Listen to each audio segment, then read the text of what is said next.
لبيك اللهم لبيك لبيك لا شريك لك لبيك إن الحمد والنعمة لك والملك لا شريك لك لبيك اللهم لبيك. نحمده ونصلي على رسوله الكريم اما بعد فاعوذ بالله من الشيطان الرجيم بسم الله الرحمن الرحيم رب اشرح لي صدري ويسر لي امري واحلل عقدة من لساني يفقهوا قولي. سفر حج کا آغاز.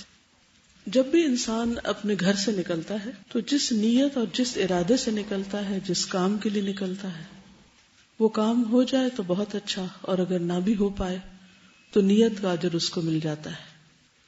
اس لیے گھر سے نکلتے وقت مسنون دعاؤں کے علاوہ اپنی نیت کی درستگی اور اس کا جائزہ لینا چاہیے. نبی صلی اللہ علیہ وسلم نے فرمایا، جب بھی کوئی شخص اپنے گھر سے نکلتا ہے تو اس کے دروازے پر 2 جھنڈے ہوتے ہیں. ایک جھنڈا فرشتے کے ہاتھ میں ہوتا ہے اور دوسرا شیطان کے ہاتھ میں. اگر وہ اللہ کی رضا والے عمل کے لیے نکلتا ہے تو فرشتہ اپنا جھنڈا لے کر اس کے پیچھے پیچھے روانہ ہو جاتا ہے، اور وہ گھر لوٹنے تک فرشتے کے جھنڈے تلے ہوتا ہے جب تک وہ واپس نہ آ جائے.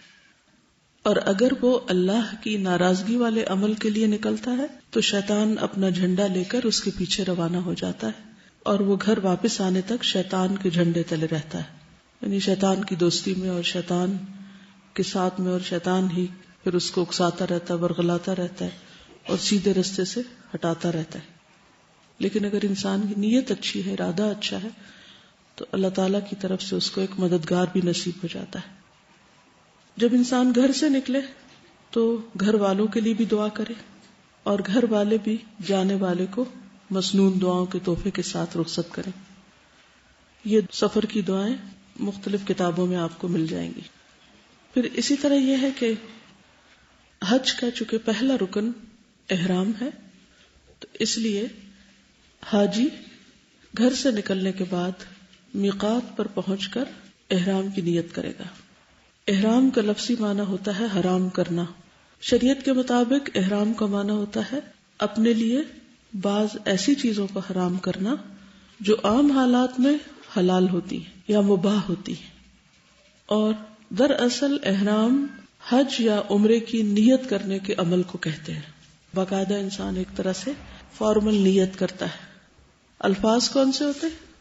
لبیک حجتن یا لبیک عمرتن، اور اگر قران ہو تو لبیک عمرتن و حجن، دونوں کا ہی. مجازن احرام ان 2 چادروں کو بھی کہتے ہیں جن کو حاجی احرام کی حالت میں استعمال کرتا ہے. اسی لیے عام طور پر کیا کہتا ہے؟ کیا احرام خرید لیا؟ کیا احرام پہن لیا؟ تو یہ دراصل مجازی استعمال ہے، حقیقی معنی نہیں ہے. حقیقی معنی کیا ہے؟ احرام کے لیے چند حلال اور مباح چیزوں کو اپنے اوپر حرام کرنا، حج یا عمرے کی باقاعدہ نیت کرنا. کچھ کام احرام سے قبل کرنے کے ہوتے ہیں اور کچھ احرام کے حالت میں. جب سفر کا ارادہ ہو تو نکلنے سے پہلے کچھ ضروری کام کر لینے چاہیے. مثلا اپنی جسمانی صفائی، ناخن کاٹنا، مونچھیں تراشنا، جسم کے زائد بال صاف کرنا، تاکہ پوری طہارت کا اہتمام ہو. انسان ایک عبادت کی ادائیگی کے لیے جا رہا ہے، لہذا بہت ضروری ہے کہ وہ صاف ستھری حالت میں ہو، خود کو بھی اذیت نہ ہو اور دوسروں کو بھی اذیت نہ دے. تو نبی صلی اللہ علیہ وسلم نے کیا فرمایا کہ حیض اور نفاس والی عورتیں جب میقات پر آئیں تو غسل کر کے احرام باندھیں اور حج کے تمام ارکان ادا کریں سوائے طواف کعبہ کے، یعنی پیریڈز کی حالت میں باقی تمام مناسک ادا کیے جا سکتے ہیں لیکن صاف ستھری ہو جائیں. سنن نبی داؤد کی روایت ہے. عائشہ رضی اللہ تعالی عنہا بیان کرتی ہیں کہ اسماء بنت امیس رضی اللہ عنہا نے شجرہ کے مقام پر یعنی ذوالحلیفہ میں محمد بن ابی بکر کو جنم دیا تو رسول اللہ صلی اللہ علیہ وسلم نے ابو بکر رضی اللہ عنہ کو حکم دیا کہ وہ انہیں غسل کر کے احرام باندھ دینے کا حکم دیں. صحیح مسلم کی روایت ہے. اس سے کیا پتہ چلتا ہے؟ کہ صرف پیریڈز میں نہیں بلکہ بچے کی پیدائش کے بعد بھی نہا لینا چاہیے.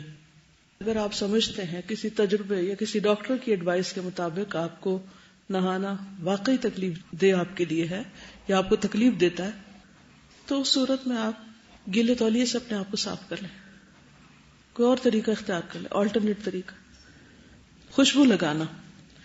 عائشہ صدیقہ رضی اللہ تعالی عنہا فرماتی ہیں کہ میں رسول اللہ صلی اللہ علیہ وسلم کو احرام باندھنے سے قبل اچھی طرح خوشبو لگاتی تھی, پھر آپ احرام باندھتے. آپ کو لگاتی تھی, کپڑوں کو نہیں. اب یہ یاد رکھیے. عائشہ صدیقہ رضی اللہ تعالی عنہا فرماتی ہیں کہ رسول اللہ صلی اللہ علیہ وسلم محرم ہے, یعنی احرام کی حالت میں, اور گویا میں آپ کی مانگ میں خوشبو کی چمک دیکھ رہی ہوں. احرام باندھنے سے قبل عورت بھی خوشبو لگا سکتی ہے, لیکن تیز خوشبو لگانا منع ہے, یعنی پھیلنے والی نہ ہو. کسی بھی مرد کو آپ کے احرام سے, آپ کے لباس سے خوشبو نہیں جانی چاہیے. نبی صلی اللہ علیہ وسلم نے فرمایا, اور عورتوں کی خوشبو وہ ہے جس میں رنگ ہو, مہک نہ ہو. عائشہ رضی اللہ عنہا فرماتی ہیں کہ ہم نبی صلی اللہ علیہ وسلم کے ساتھ مکہ کو جاتی تو احرام کے وقت اپنی پیشانیوں پر خوشبودار مرکب کا ضماد کر لیا کرتی تھی, یعنی ماتھے کے اوپر کچھ لگا لیا کرتی تھی, جیسے کریم وغیرہ ہوگی یا کچھ اور. اس سے کیا ہے کہ رنگ تو آ جاتا تھا لیکن خوشبو نہیں پھیلتی تھی. تو اس سے پتہ چلتا ہے کہ لوشن وغیرہ بھی لگایا جا سکتا ہے. جب پسینہ آتا تو وہ ہمارے چہروں پر بہہ آتا, یعنی اوپر سے نیچے کو آ جاتا, جیسے میک اپ پسینے میں بہہ جاتا ہے. نبی صلی اللہ علیہ وسلم اسے دیکھتے تو اس سے منع نہیں فرماتے تھے. سنن نبی داؤد کی روایت ہے. اگر ممکن ہو تو کسی فرض نماز کے بعد احرام پہننا. ابن عباس رضی اللہ عنہ سے روایت ہے کہ رسول اللہ صلی اللہ علیہ وسلم نے ذوالحلیفہ میں ظہر کی نماز پڑھی, پھر آپ نے اپنی اونٹنی منگوائی اور اس کے کوہان میں دائیں طرف زخم جس سے خون بہا صاف کر دیا, اور اسے 2 جوتیوں کا ہار پہنایا. یہ احرام کی علامت کے طور پر عربوں میں رواج تھا, یعنی قلادہ اس کو بولتے ہیں. پھر آپ اپنی سواری پر سوار ہوئے. جب وہ مقام بیدا پر سیدھی کھڑی ہو گئی تو آپ نے حج کے لیے تلبیہ پکارا. تو اس سے کیا پتہ چلتا ہے کہ فرض نماز کے بعد احرام پہننا مسنون ہے, لیکن احرام کے کوئی خاص 2 نفل نہیں ہے. ٹھیک ہے. نبی صلی اللہ علیہ وسلم کا احرام. عبداللہ بن عباس رضی اللہ عنہما سے روایت ہے کہ حجۃ الوداع میں نبی صلی اللہ علیہ وسلم ظہر اور عصر کے درمیان ہفتے کے دن کنگھی کرنے اور تیل لگانے اور ازار اور چادر پہننے کے بعد اپنے صحابہ کے ساتھ مدینہ سے نکلے. ٹھیک ہے. صحیح بخاری کی روایت ہے. یعنی آپ ایک طرح سے نہائے دھوئے, پھر کنگھی کی, تیل لگایا اور حضرت عائشہ نے خوشبو لگائی, پراپر تیار ہو کے نکلے. لیکن ابھی نیت نہیں کی آپ نے, ابھی مدینہ سے صرف اچھی طرح ڈریس اپ ہو کے نکلے, کیونکہ ابھی تک بات کیا ہو رہی ہے, احرام سے پہلے کرنے کے کام. مرد کا احرام کی حالت میں مردوں کا لباس 2 سفید چادروں پر مشتمل ہوگا. ایک چادر بطور تہبند اور دوسری چادر اوڑھنے کے لیے استعمال کریں, یعنی ایک نیچے اور ایک اوپر. ابن عمر سے روایت ہے کہ رسول اللہ صلی اللہ علیہ وسلم نے فرمایا, تمہیں تہبند, چادر اور جوتوں میں احرام باندھنا چاہیے. اگر جوتے نہ ہو تو موزے پہن لیں, لیکن انہیں ٹخنوں سے نیچے تک کاٹ لو. ٹھیک ہے. یعنی ٹخنے ننگے ہونے چاہیے مردوں کے. اگر انہیں ایسے جوتے پہننے ہیں کہ جو چپل کی طرح کے نہیں ہیں, موزے ہوتے ہیں نا بازو کے چمڑے کے موزے پہنتے ہیں لوگ, تو اسے پنڈلی تک نہیں آنا چاہیے. سفید رنگ مستحب ہے, لازم نہیں, پسندیدہ ہے. آپ نے فرمایا سفید کپڑے پہنا کرو, یعنی مردوں کے لیے, کیونکہ یہ سب سے بہترین ہوتے ہیں, اور انہی میں اپنے مردوں کو کفن دیا کرو. لیکن آپ نے احرام کے لیے سفید کی شرط نہیں لگائی, مگر چونکہ آپ نے پسند کیا اس لیے سفید احرام مردوں کے لیے پسندیدہ ہے, مستحب ہے. احرام میں ممنوع لباس کیا نہیں پہننا چاہیے؟ سلا ہوا کپڑا پہننا, سر ڈھانپنا, ٹوپی وغیرہ. ابن عمر سے روایت ہے کہ ایک شخص نے نبی صلی اللہ علیہ وسلم سے پوچھا, احرام باندھنے والے کو کیا پہننا چاہیے؟ آپ نے فرمایا نہ قمیص پہنے، نہ پگڑی باندھے، اور نہ پائجامہ، نہ کوئی ٹوپی والا کوٹ پہنے، نہ کوئی زعفران اور ورس سے رنگا ہوا کپڑا پہنے، یعنی ایسا کپڑا نہیں پہنے جس کے رنگنے میں خوشبو. تو بعض اوقات ہمارے ہاں ایسے ڈٹرجنٹس ہوتے ہیں جن میں اگر کپڑے کو ڈبویا جائے، جیسے نیل میں ڈبوتے ہیں تو ایسے ہی بعض اوقات لینور وغیرہ میں ڈبوتے ہیں جس سے خوشبو آتی، تو اس میں نہیں ڈبونا چاہیے احرام کو، کیونکہ زعفران اور ورس سے رنگا ہوا کپڑا پہننا ممنوع ہے. احرام میں رخصت.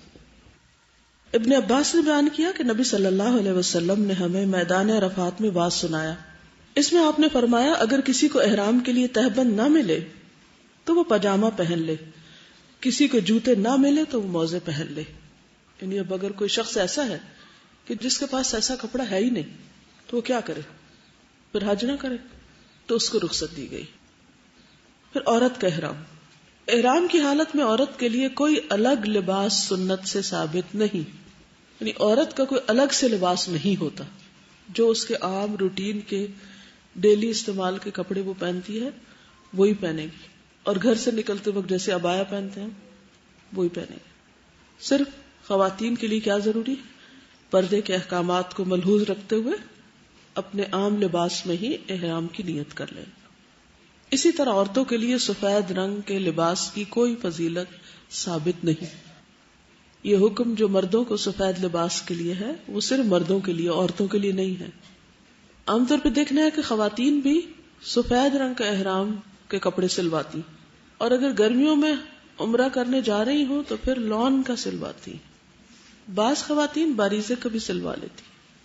اور اللہ کی پناہ کہ احرام کی حالت میں طواف کرتے وقت ان کا پورا جسم جھلک رہا ہوتا ہے، یا تو انہیں کسی نے بتایا نہیں ہوتا یا انہیں خود سمجھ نہیں ہوتی، تو اس سے بچنا چاہیے، بلکہ دوسروں کو بتانا بھی چاہیے. عائشہ رضی اللہ عنہا سے مروی ہے کہ محرم عورت جو چاہے کپڑے پہن سکتی سوائے ان کپڑوں کے جن میں ورس یا زعفران لگی ہوئی ہو، کیونکہ ان میں خوشبو ہوگی، تو خوشبو والا کپڑا نہیں پہنے عورت. ایک عورت نے حضرت عائشہ سے پوچھا احرام والی عورت کون سا لباس پہنے؟ انہوں نے جواب دیا وہ ریشمی، روئی اور کتان کے کپڑے، رنگے ہوئے کپڑے یعنی کلرڈ کپڑے، اور اپنے زیورات میں سے بھی کچھ پہن سکتی، اللہ یہ کہ وہ دوسروں کے کپڑے پھاڑ رہی ہوں. بعض لوگ ایسے زیور پہن لیتے ہیں جس سے دوسرے بھی اس سے الجھ رہے ہوتے ہیں، وہ نہیں پہننا چاہیے. ابن عمر رضی اللہ عنہ سے مروی میں نے نبی صلی اللہ علیہ وسلم کو حالت احرام میں خواتین کو دستانے اور نقاب کی ممانعت کرتے ہوئے سنا ہے. دو چیزیں عورتیں نہیں پہنے گی، نقاب یعنی سلا و نقاب جو ہوتا ہے، اور دستانے گلوز، اور ان کپڑوں میں جن میں ورس یا زعفران لگی ہوئی ہو وہ بھی نہیں پہنے گی، لیکن ویسے کلرڈ کپڑے پہن سکتی. عائشہ رضی اللہ تعالی عنہ محرم تھی لیکن کسم یعنی کیسو کے جو پھول ہوئے ان میں رنگے ہوئے کپڑے پہننے ہوتی تھی، اس میں خوشبو نہیں ہوتی، خالی رنگ ہوتا. کیسو کا پھول پتہ ہے؟ یلوش سے براؤنش کا کلر ہوتا ہے اس کے پانی کا.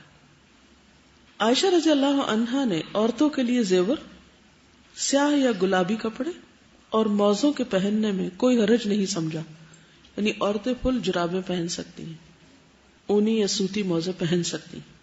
اوورآل احرام میں سادگی کو ملحوظ رکھنا چاہیے، کیونکہ آپ اللہ کے گھر کی زیارت کے لیے جا رہی ہیں، کسی شادی پارٹی میں نہیں جا رہی. کچھ چیزیں احرام کی حالت میں ممنوع ہیں، مثلا ناخن اور بال کاٹنا. وَلَا تَحْلِقُوا رُؤُوسَكُمْ حَتَّى يَبْلُغَ الْهَدْيُ مَحِلَّهُ، قرآن مجید میں آتا ہے سورۃ البقرہ 196. اور اپنے سر اس وقت تک نہ منڈاؤ جب تک کہ قربانی قربان گاہ تک نہ پہنچ جائے. نہ ٹریمنگ کرانی چاہیے نہ کٹنگ بالوں کی، ٹھیک ہے، نہ عورت کو نہ مرد کو. واضح؟ لیکن جو بال یا ناخن خود گر جائیں ان پر کوئی دم یا فدیہ نہیں. کچھ لوگوں کے بال گرتے ہی رہتے ہیں، کسی کا ناخن ٹوٹ جاتا ہے تو اس پر کوئی دم نہیں ہے. ہاں اگر کوئی کاٹ رہا ہے یا توڑ رہا ہے یا کسی کو ناخن کھانے کی عادت ہے، ہوتی ہے نا عادت، ہر وقت منہ میں انگلی رکھتے ہیں پھر ناخن کاٹتے رہتے ہیں، تو یہ منع ہے، یاد رکھیے. میں سوچتی شاید اللہ تعالیٰ نے اسی لیے پابندی رکھی ہو کہ یہ عادت چھوٹ جائے بندوں کی. 10 دن اگر کوئی کاٹنے سے پرہیز کرے گا تو عادت بھی تو بدل سکتی ہے. اسی طرح عشرہ ذوالحج میں بھی ناخن اور بال نہیں کاٹنے چاہیے اور نہ کھانے چاہیے. نبی صلی اللہ علیہ وسلم نے فرمایا جب عشرہ ذی الحجہ شروع ہو جائے اور تم میں سے کوئی قربانی کرنے کا ارادہ رکھتا ہو تو وہ اپنے بالوں اور ناخنوں میں سے کچھ نہ کاٹے. لیکن اگر آپ کا قربانی کا ارادہ نہیں تو پابندی نہیں. ہاں اگر آپ والنٹریلی سب کے ساتھ ایک نیکی میں شریک ہونا چاہتے ہیں تو منع بھی نہیں کیا گیا. اور کیا منع ہے؟ خوشبو لگانا یا خوشبو سے رنگا ہوا کپڑا پہننا. یہ خوشبو لگا کے کپڑا پہننا، یعنی احرام کی چادروں میں خوشبو نہیں لگائیں، وہ منع ہے. رسول اللہ صلی اللہ علیہ وسلم نے فرمایا احرام میں کوئی ایسا کپڑا نہ پہنو جسے زعفران، خوشبو یا ورس ایک بوٹی کا نام ہے اس سے وہ رنگا گیا ہو. یعلا رضی اللہ عنہ سے روایت ہے کہ نبی صلی اللہ علیہ وسلم جیرانہ میں اپنے کچھ صحابہ کے ساتھ ٹھہرے ہوئے تھے کہ ایک شخص نے آ کر پوچھا اے اللہ کے رسول، اس شخص کے بارے میں آپ کا حکم کیا ہے جس نے عمرے کا احرام اس طرح باندھا کہ اس کے کپڑے خوشبو میں بسے ہوئے ہوں، یعنی پہلے سے خوشبو لگی ہوئی ہو. نبی صلی اللہ علیہ وسلم تھوڑی دیر کے لیے خاموش ہو گئے. پھر آپ پر وحی نازل ہوئی. آپ نے فرمایا وہ شخص کہاں ہے جس نے عمرے کے متعلق پوچھا تھا؟ وہ شخص حاضر کیا گیا تو آپ نے فرمایا جو خوشبو لگا رکھی ہے اسے 3 مرتبہ دھو لو اور اپنا جبہ اتار دو. عمرہ میں بھی اسی طرح کرو جس طرح حج میں کرتے ہو. گویا عمرے اور حج کے احرام کی پابندیاں ایک جیسی ہی ہیں. واضح؟ پھر احرام کی حالت میں شکار کرنا یا کروانا دونوں ہی ممنوع. سورۃ المائدہ 95 یا ایھا الذین آمنوا لا تقتلوا الصید وانتم حرم. اے ایمان والو تم حالت احرام میں شکار نہ مارو. المائدہ 96 میں ہے وحرم علیکم صید البر ما دمتم حرما. خشکی کا شکار تمہارے لیے حرام کیا گیا ہے جب تک تم حالت احرام میں ہو. صاحب بن جثامہ لیثی بیان کرتے ہیں کہ وہ ابوا یا ودان میں تھے. انہوں نے رسول اللہ صلی اللہ علیہ وسلم کو ایک گورخر کا نیل گائے کا تحفہ دیا. آپ نے واپس کر دیا. پھر جب آپ نے ان کے چہرے پر ناراضگی کا اثر دیکھا تو آپ نے فرمایا واپسی کی وجہ صرف یہ ہے کہ ہم احرام میں ہیں تو ہم شکار کا گوشت نہیں کھا سکتے. واضح؟ ابو قتادہ سے مروی ہے کہ رسول اللہ صلی اللہ علیہ وسلم حج کا ارادہ کر کے نکلے. صحابہ بھی آپ کے ساتھ تھے. آپ نے صحابہ کی ایک جماعت کو جس میں ابو قتادہ بھی تھے یہ ہدایت دے کر راستے سے واپس بھیجا کہ تم لوگ دریا کے کنارے کنارے ہو کر جاؤ اور دشمن کا پتہ لگاؤ، پھر ہم سے آ ملو، یعنی تھوڑا راستہ بدل کے آگے جا ملنا. چنانچہ یہ جماعت دریا کے کنارے کنارے چلی. واپسی پر سب نے احرام باندھ لیا لیکن ابو قتادہ نے بھی احرام نہیں باندھا تھا. یہ قافلہ چل رہا تھا کہ کئی گورخر نظر آئے، نیل گائے نظر آئی. ابو قتادہ نے ان پر حملہ کیا اور ایک مادہ کا شکار کر لیا. پھر ایک جگہ ٹھہر کر سب نے اس کا گوشت کھایا. ساتھ ہی خیال آیا کہ ہم محرم ہونے کے باوجود کیا اس کا گوشت کھا سکتے؟ چنانچہ جو گوشت بچا وہ ہم ساتھ لائے.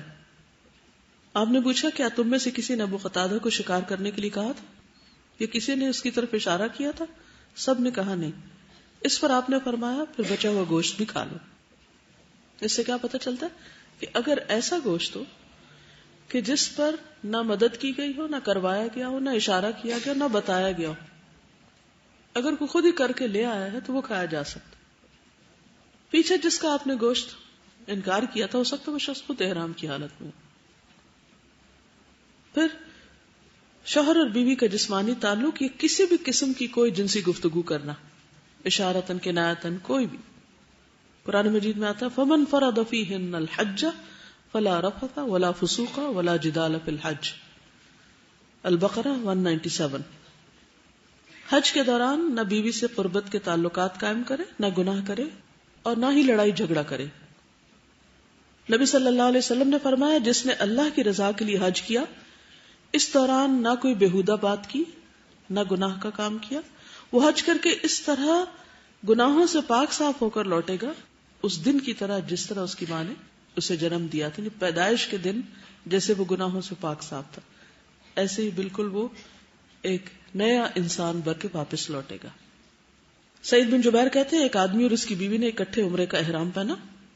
اس عورت نے اپنے عمرے کے مناسک پورے کر لیے سوائے بال کاٹنے کے. ابھی حلال نہیں ہوئی تھی کہ اس کے شوہر نے اس سے تعلق قائم کر لیا. ابن عباس سے اس مسئلے کے بارے میں پوچھا گیا تو انہوں نے بتایا کہ ایک اونٹ یا گائے یا بکری ذبح کرو. یعنی دم دو. اس نے کہا اس میں سے کون سی افضل ہے؟ انہوں نے کہا اونٹ. یہ بہتر یہ کہ اونٹ کی قربانی کرے. عورت کیوں کرے، مرد کیوں نہ کرے؟ کیونکہ عورت حلال نہیں ہوئی تھی، عورت نے بال نہیں کاٹے تھے. مرد کو اس لیے انہوں نے نہیں کہا کیونکہ مرد نے کاٹ لیے ہوں گے. ٹھیک ہے. پھر منگنی یا نکاح کرنا کروانا یہ بھی جائز نہیں ہے احرام کی حالت میں. نبی صلی اللہ علیہ وسلم نے فرمایا محرم شخص نہ نکاح کرے، نہ نکاح کرائے، نہ نکاح کا پیغام بھیجے، پروپوزل بھی نہ بھیجے. صحیح مسلم کی روایت. عمر رضی اللہ عنہ نے ان دو لوگوں میں جدائی ڈال دی، یعنی اس آدمی اور اس کی بیوی میں جس نے احرام کی حالت میں نکاح کیا تھا، ان کو الگ کر دیا. علی رضی اللہ عنہ سے مروی ہے، وہ کہتے ہیں کہ محرم شخص شادی اور نکاح نہ کرے، اگر وہ ایسا کرے تو اس کا نکاح مسترد کر دیا جائے گا، فسخ کر دیا جائے گا. ٹھیک ہے. خواتین حالت احرام میں دستانے اور نقاب استعمال نہ کریں. نبی صلی اللہ علیہ وسلم نے فرمایا احرام کی حالت میں عورتیں نہ نقاب پہنے نہ دستانے پہنے، گلوز. عائشہ رضی اللہ عنہ فرماتی ہیں وہ نقاب نہ کرے، ناک اور چہرے پر کپڑا نہ باندھے، یعنی یوں کر کے باندھے نہیں، اگر چاہے تو چہرے پہ کپڑا لٹکا سکتی ہے. واضح؟ ٹچ کرنے سے کچھ نہیں ہوتا، باندھنا منع ہے، پن اپ کرنا منع ہے، اور جہاں آدمی نہ ہو وہاں کچھ بھی ڈالنے کی ضرورت نہیں. اچھا، کچھ خواتین رات کو سوتے وقت بھی وہ اپنا جو باندھتی ہیں نا ایک دفعہ اسکارف یا جو بھی، وہ اتارتی نہیں. وہ سمجھتے ہیں اسکارف یا اس کلاک کا نام احرام ہے اور یہ تو ہر حال میں پہنے رکھنا ہے دن رات کو. مسے کے بغیر تو وضو ہی نہیں ہوتا، اور وضو کے بغیر نماز نہیں ہوتی. تو آپ سوچیے کہ کتنی مشکل میں ڈالتے ہیں اپنے آپ. تو مردوں کے سامنے آنے یا گزرنے کی صورت میں خواتین چہرہ ڈھانپ سکتی ہیں. فاطمہ بنت منذر بیان کرتی ہیں کہ ہم حالت احرام میں اپنے چہرے ڈھانپا کرتی تھی، اور اسماء بنت ابی بکر بھی ہمارے ساتھ ہوتی تھی. جب حضرت عائشہ کی بات کی جاتی ہے تو بعض لوگ کہتے ہیں کہ وہ تو ازواج مطہرات میں سے تھی اور ان پر تو فرض تھا، لیکن یہ فاطمہ بنت منذر ہیں، ان پہ نہیں ہے وہ پابندی جو ازواج مطہرات پر ہے. لیکن یہ حالت احرام میں کپڑے سے اپنے چہرے کو ڈھانپتی تھی، اور حضرت اسماء بنت ابی بکر بھی. ایک اور روایت میں ہے اسماء بنت ابی بکر کہتی ہیں ہم حالت احرام میں مردوں سے اپنا چہرہ ڈھانپتی تھی. حالت احرام میں مردوں کا دایاں کندھا ننگا رکھا جائے گا. اس کو کیا بولتے ہیں؟ استباع. یہ صرف طواف قدوم کے وقت ہوتا ہے، سارا وقت نہیں. باقی اوقات خصوصاً نماز میں کندھا ننگا نہ رکھا جائے. یعلا رضی اللہ عنہ سے روایت ہے کہ نبی صلی اللہ علیہ وسلم نے استباع کی حالت میں طواف قدوم کیا اور آپ کے بدن پر ایک چادر تھی. آدمی لوگ جب احرام پہنتے ہیں تو ایک کندھا ننگا رکھتے ہیں. یہ صرف طواف قدوم، یعنی جب مکہ میں انٹر ہو تو پہلا طواف کرے اس وقت یہ کرنا چاہیے. نمازوں میں کندھے نہیں ننگے ہونے چاہیے. رسول اللہ صلی اللہ علیہ وسلم نے فرمایا کسی شخص کو بھی ایک کپڑے میں نماز اس طرح نہ پڑھنی چاہیے کہ اس کے کندھوں پر کچھ بھی نہ ہو. احرام کی حالت میں کچھ جائز امور بھی ہیں، کچھ چیزیں نہیں کر سکتے اور کچھ کر بھی سکتے ہیں. تو وہ کون سی ہے؟ غسل کرنا، سر دھونا.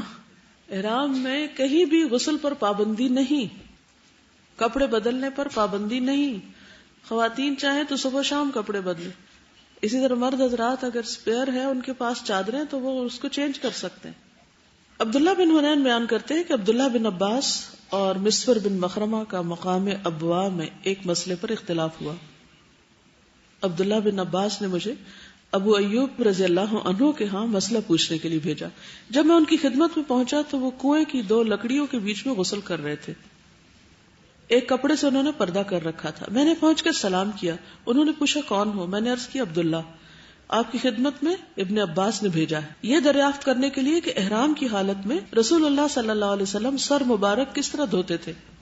احرام میں آپ سر کس طرح دھوتے تھے؟ یہ سن کر انہوں نے اپنے کپڑے پر جس سے پردہ کیا ہوا تھا ہاتھ رکھ کر اسے نیچے کیا. اب ان کا سر دکھائی دے رہا تھا. جو شخص ان کے بدن پر پانی ڈال رہا تھا اسے انہوں نے پانی ڈالنے کے لیے کہا. اس نے ان کے سر پہ پانی ڈالا. پھر انہوں نے اپنے سر کو دونوں ہاتھوں سے ہلایا. دونوں ہاتھ آگے لے گئے، پھر پیچھے لائے، فرمایا میں نے رسول اللہ صلی اللہ علیہ وسلم کو احرام کی حالت میں اسی طرح کرتے دیکھا تھا، یعنی نہاتے وقت سر کو آگے پیچھے کر کے دھویا۔ ابن عباس فرماتے ہیں کہ عمر رضی اللہ عنہ نے مجھ سے کہا جبکہ ہم مقام جوحفہ میں حالت احرام میں تھے، آؤ میں تم سے مقابلہ کروں، ہم میں سے کون ہے جس کا پانی میں سانس لمبا ہے؟ ابن عباس رضی اللہ عنہ نے فرمایا محرم شخص غسل کے لیے حمام جا سکتا ہے۔ حمام جا سکتا ہے سے مراد یہ کہ جہاں حاجی لوگ اکٹھے ٹھہرے ہوتے ہیں وہاں ہر ایک کے کمرے کے ساتھ اٹیچڈ بات بعض اوقات نہیں ہوتا، تو ایسی جگہ ہوتی ہیں جو نہانے کے لیے مخصوص ہوتی ہیں، تو وہاں پر جا سکتے ہیں۔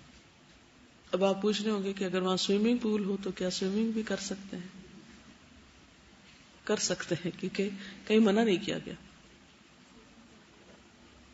کیونکہ حضرت عمر نے ان سے کہا کہ دیکھتے ہیں کہ ہم میں سے کس کا پانی میں سانس لمبا ہے، تو اس سے کیا پتہ چلتا ہے پانی میں سانس کس کا لمبا ہو سکتا ہے؟ جو پانی کے اندر ہو۔ عورت کا سر کے بال کھولنا اور کنگھی کرنا۔ عائشہ رضی اللہ تعالی عنہ فرماتی ہیں کہ میں مکہ آئی تو حیض کی کیفیت میں تھی، میں نے بیت اللہ کا طواف نہیں کیا، نہ صفا مروہ کی سعی کی۔ میں نے رسول اللہ صلی اللہ علیہ وسلم سے اس کی شکایت کی تو آپ نے فرمایا اپنا سر کھول لو، کنگھی کر لو اور حج کا احرام باندھ لو اور عمرہ چھوڑ دو۔ اسماء بنت ابی بکر رضی اللہ عنہا سے روایت ہے، فرماتی ہیں کہ ہم حالت احرام میں کنگھی کرتی تھی۔ کنگھی اس طرح نہ کرے کہ کھچ کھچ کے مارے اور وہ بال توڑے، برش سے اگر آپ کرے تو بال ٹوٹتے نہیں، احتیاط لازم ہے، بال توڑنے نہیں۔ لیکن اگر آپ کا کنگھا ایسا ہے کہ اس سے آپ اپنے بالوں کو سیدھا کر رہے ہیں اور سمیٹ رہے ہیں تو کوئی حرج نہیں ہے اس میں۔ جو پابندی اللہ اور اس کے رسول نے نہیں لگائی ہم اپنے اوپر کیوں مشکل ڈالیں؟ سر اور بدن کھجانا، بس کو پسینہ ہوتا ہے، گرمی ہوتی ہے، کچھ نکل آتا ہے تو وہ خارش ہو جاتی ہے، کچھ لوگ تو خارش بھی نہیں کرتے، وہ کہتے بال ٹوٹ جائے گا جسم کا۔ ابن عمر اور عائشہ رضی اللہ عنہما بدن کو کھجلانے میں کوئی حرج نہیں سمجھتے تھے۔ عائشہ رضی اللہ عنہا سے پوچھا گیا کیا محرم اپنا بدن کھجلا سکتا ہے؟ انہوں نے کہا ہاں، بلکہ زور سے کھجلائے، بغیر خوشبو والا صابن اور تیل استعمال کرنا۔ ابن عباس نے فرمایا کہ محرم آئینہ دیکھ سکتا ہے، ان سے اس زمانے میں بھی لوگ ایسے ہی سوال کرتے ہوں گے، شیشہ دیکھ سکتا ہے، مرر، اور ان چیزوں کو جو کھائی جاتی ہیں بطور دوا بھی استعمال کر سکتا ہے، مثلا زیتون کا تیل اور گھی وغیرہ۔ کچھ لوگ تو سرٹن فوڈز بھی نہیں کھاتے کہ ان میں بھی خوشبو ہے، پھر منہ سے خوشبو آئے گی۔ چھتری یا خیمہ استعمال کر سکتے ہیں۔ ام حسین رضی اللہ عنہا بیان کرتی ہیں میں نے رسول اللہ صلی اللہ علیہ وسلم کے ساتھ حجۃ الوداع کیا، میں نے اسامہ اور بلال کو دیکھا کہ ان میں سے ایک نبی صلی اللہ علیہ وسلم کی اونٹنی کی مہار پکڑے ہوئے تھا، دوسرا آپ کو گرمی سے بچانے کے لیے آپ پر کپڑا بلند کیے ہوئے تھا، حتیٰ کہ آپ نے جمرہ عقبہ کو کنکریاں مار لی۔ ٹھیک ہے، ایک اونٹنی کو پکڑے ہوئے تھا اور دوسرا آپ کے اوپر کپڑا ڈالے ہوئے تھا۔ دور جاہلیت میں عرب اگر احرام کی حالت میں گھر واپس آتے تو دروازے سے نہیں جاتے تھے کہ سایہ دار چیز کے نیچے نہیں جانا ہم کو، تو قرآن پاک میں کیا حکم دیا گیا؟ وَأْتُوا الْبُيُوتَ مِنْ أَبْوَابِهَا، دروازے کے نیچے سے گزر گئے، کوئی سایہ دار سر پہ چیز آ گئی تو اس سے احرام میں خلل نہیں ہوگا، چھتری استعمال کی جا سکتی۔ خوشبودار پھول سونگھنا یا خوشبو سونگھنا، ابن عباس نے فرمایا کہ محرم خوشبودار پھول سونگھ سکتا ہے، صحیح بخاری کی روایت۔ انگوٹھی، اینک، بیلٹ، گھڑی وغیرہ پہن سکتے ہیں، ٹھیک ہے۔ عطا نے فرمایا کہ محرم انگوٹھی پہن سکتا ہے، پیٹی باندھ سکتا ہے، بیلٹ، کچھ لوگ پیسے وغیرہ اسی بیلٹ میں رکھتے ہیں۔ ابن عمر رضی اللہ عنہ نے طواف کیا، اس وقت وہ محرم تھے لیکن پیٹ پر ایک کپڑا باندھ رکھا تھا، اس میں کوئی چیزیں وغیرہ ہوں گی۔ نہ بجنے والا زیور، ایک عورت نے حضرت عائشہ سے پوچھا احرام والی عورت کون سا لباس پہنے، تو انہوں نے جواب دیا وہ ریشمی، روئی اور کتان کے رنگے ہوئے کپڑے اور زیورات میں سے بھی کچھ پہن سکتی۔ ضرورتاً سرما استعمال کرنا، زینت سے تو پرہیز کرنا چاہیے، لیکن بعض اوقات کوئی دوا ڈالنی پڑتی ہے، سرما لگانا پڑتا ہے تو کوئی حرج نہیں۔ عثمان رضی اللہ عنہ سے روایت ہے کہ رسول اللہ صلی اللہ علیہ وسلم نے احرام کی حالت میں جس شخص کی آنکھیں دکھتی ہوں اس کے بارے میں فرمایا وہ اپنی آنکھوں پر ایلوا کا لیپ کر لے. ایلوا ایک دوا کا نام ہے. مرہم پٹی کروانا یا علاج کروانا کوئی بیمار ہو جائے تو. ابن عباس فرماتے کہ رسول اللہ صلی اللہ علیہ وسلم جب محرم تھے اس وقت آپ نے سینگی لگوائی. سینگی کہتے ہیں اس کو جو سینگ ہوتا ہے خالی ہارن، اس سے ایک طرح سے ہجامہ کرتے ہیں. علم اور ادب سکھانے کے لیے بچے یا ملازم کو سرزنش کرنا. اسماء رضی اللہ عنہ بیان کرتی ہیں کہ ہم رسول اللہ صلی اللہ علیہ وسلم کے ساتھ حج کے لیے نکلے. جب ہم مقام عرش پر پہنچے تو رسول اللہ صلی اللہ علیہ وسلم نے پڑاؤ کیا اور ہم بھی اتر پڑے. ابو بکر رضی اللہ عنہ رسول اللہ صلی اللہ علیہ وسلم کے سامان سفر کا جانور ایک ہی تھا، دونوں کا سامان ایک ہی جانور پہ لدا ہوا تھا جو ابو بکر رضی اللہ عنہ کے غلام کے پاس تھا، ان کی تحویل میں تھا. ابو بکر بیٹھے اس کا انتظار کر رہے تھے کہ وہ آ جائے. چنانچہ جب وہ آیا تو اونٹ ساتھ نہیں تھا، وہ کہیں گم کر آیا اس کو. انہوں نے پوچھا تمہارا اونٹ کہاں ہے؟ اس نے کہا وہ آج رات گم ہو گیا. ابو بکر نے کہا صرف ایک اونٹ اور وہ بھی تم نے گم کر دیا؟ پھر اسے مارنے لگے اور رسول اللہ صلی اللہ علیہ وسلم مسکراتے رہے اور فرمانے لگے دیکھو اس محرم کو کیا کر رہا ہے، احرام کی حالت میں پٹائی کر رہا ہے اس کی. پھر موذی جانور سانپ، بچھو، چوہا، مکھی یا جوں وغیرہ کو بوقت ضرورت مارنا. ویسے تو شکار منع ہے لیکن ان کا شکار کیا جا سکتا. عبداللہ بن عمر رضی اللہ عنہما نے بیان کیا کہ رسول اللہ صلی اللہ علیہ وسلم نے فرمایا 5 جانور ایسے ہیں جنہیں اگر کوئی شخص حالت احرام میں بھی مار ڈالے تو اس پر کوئی گناہ نہیں. احرام کی حالت میں بھی بچھو، چوہا، کاٹ لینے والا کتا، کوا اور چیل. چیل احرام کی حالت میں سونا، آرام کرنا، کھانا پینا یہ بھی جائز ہے. بعض لوگ مکہ پہنچتے ہی سامان پھینکتے ہیں، آرام کیے بغیر عمرہ کرنے پہنچ جاتے ہیں. وہ کیا سمجھتے ہیں کہ اب یہاں آ کر احرام کی حالت میں کچھ بھی کرنا منع ہے، سب سے پہلے عمرہ کرو. اچھی بات ہے اگر آپ کی ہمت ہے ضرور کریں، لیکن بعض لوگ اتنے تھک چکے ہوتے ہیں کہ پھر عمرہ کرتے وقت انہیں یہ بھی بھول جاتا ہے کہ کتنے چکر تھے طواف کے، بہت تھکاوٹ ہو جاتی ہے بعد کا. تو اس میں کیا بہتر ہے پھر آرام کر لیں. اگر بیمار ہو گئے تو علاج کرا لیں، کچھ بھی کریں اور پھر آپ آرام سے عمرہ کر لیں.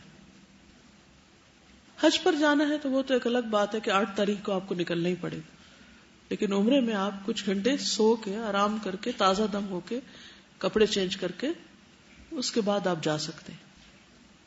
مشروط احرام باندھنا. اگر کسی شخص کو بیماری وغیرہ کا خوف ہو یا روک لیے جانے کا تو وہ احرام باندھتے وقت یہ نیت کر لے جو آپ صلی اللہ علیہ وسلم نے بتائی، اللہم محلی حیث حبستنی. متفق علیہ روایت ہے کہ اللہ میں اس وقت حلال ہو جاؤں گا جہاں تو نے مجھے روک دیا. تو ایسے شخص کو حج یا عمرہ ادا کرنے سے قبل احرام کھولنے پر کوئی دم نہیں ہوگا، نہ آئندہ حج قضا کرنا ہوگا بشرطے کہ یہ حج فرض نہ ہو، کیونکہ اس کی قضا ضروری ہے. ٹھیک ہے. اسی طرح اگر احرام کے دوران عورت کو پیریڈز آ جائیں، یعنی گھر سے وہ ٹھیک ٹھاک گئی تھی اور رستے میں کچھ ہو گیا، تو احرام ختم نہیں ہوتا، حج کی پابندیاں برقرار رہتی ہیں. اگر 1 ہفتے بعد پاک ہو رہی ہے تو ہفتے بعد نہا کر اسی حالت، یعنی احرام تو ہوگا ہی اس کا، جا کر وہ عمرہ کر لے. سمجھ آئے کہ نہیں آئی بات؟ احرام میقات سے پہلے باندھ لینا چاہیے، چاہے گھر سے یا ایئرپورٹ سے یا جہاز میں اگر ممکن ہو. خاص طور پر جو لوگ جہاز کا سفر کرتے ہیں تو ان کے لیے مشکل ہوتی ہے کہ وہ جہاز کے اندر احرام پہن سکے. خواتین کے لیے عام طور پہ نہیں مشکل ہوتی، لیکن میقات سے پہلے. پھر اس کے ساتھ ہی کہ نیت کر لینی چاہیے. اور بعض اوقات یہ ہے کہ اگر میقات سے پہلے نیت نہیں کی یا احرام نہیں پہنا تو مشکل ہو جائے گی، کیونکہ یہ حج کا ایک رکن ہے احرام. خواتین کے لیے پہلے بھی بات ہوئی تھی کہ کوئی خاص لباس نہیں ہے، لیکن ایک چیز جو بہت فائدہ دیتی ہے، جو میرے ذاتی تجربے میں ہے، کہ اگر نیچے کوئی ایسا چھوٹا سا رومال سا آپ باندھ لیں، بالکل نرم ململ کا، تو اس سے بال باہر نہیں نکلتے. کچھ خواتین احرام بھی پہنا ہوتا ہے اور لٹیں یہاں سے ادھر سے نکل رہی ہوتی. تو ایک آپ احرام پہنے وہ اوپر سے حرام کام کر رہے ہیں بال دکھا کے. بازو کا سی تھرو ہوتا ہے تو بال جھلک رہے ہوتے ہیں. تو اگر ایک رومال اچھی طرح باندھ لیا جائے تو اس سے بہت آسانی ہو جاتی ہے. لیکن سر کا مسح کرتے وقت اس رومال کو ہٹانا ہوگا. یا پھر ایک اور صورت کہ سر پر آپ کوئی جیل وغیرہ لگا لیں جس سے بال جو ہے وہ ایک طرف کو چپک جائیں, باہر نہ نکلیں. جن مردوں کے بال بھی لمبے ہوں, کئی لوگ لمبے بال رکھتے ہیں, تو ان کے لیے مسنون ہے کہ سر پہ کوئی چپکنے والی چیز لگا لیں تاکہ بال جمے رہیں. اس عمل کو تلبید کہتے ہیں. تلبید. ٹھیک ہے, آج کے لیے اتنا ہی کافی ہے. اب اجازت. سبحانک اللہم و بحمدک اشہد ان لا الہ الا انت استغفرک و اتوب الیک.